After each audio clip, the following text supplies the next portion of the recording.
prošle su ovogodišnje uskrsne gužve u prometu. Ove godine nešto manje nego inače.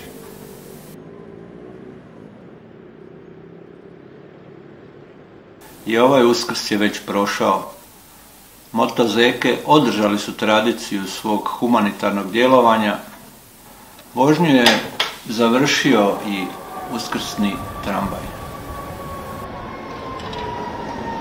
Sa svojim je vožnjama počelo osječko legendarno riječno prometalo Kompa, koja 30 do 40 puta na dan, ovisno o broju putnika, Osječana i njihovih gostiju, prođe s jedne na drugu Dravsku obalu.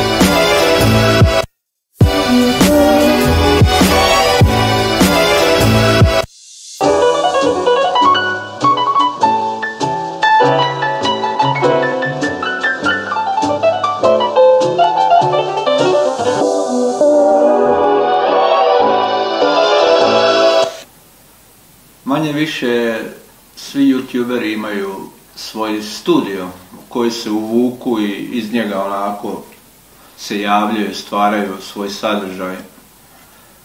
Meni je uglavnom najljepše izaći van, da mi grad bude studio. U stvari mi je snimanje ovih videa izgovor da pobjegnem odavde, da ne gledam u ekrane, da ne slušam vijesti, da samo onako odeš, da se nađeš negdje, da ni ne znaš gdje si.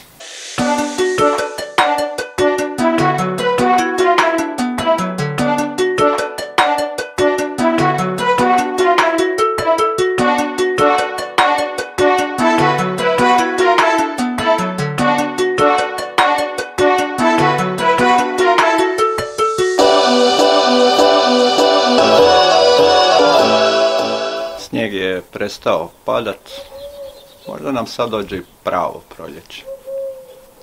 Vidimo se.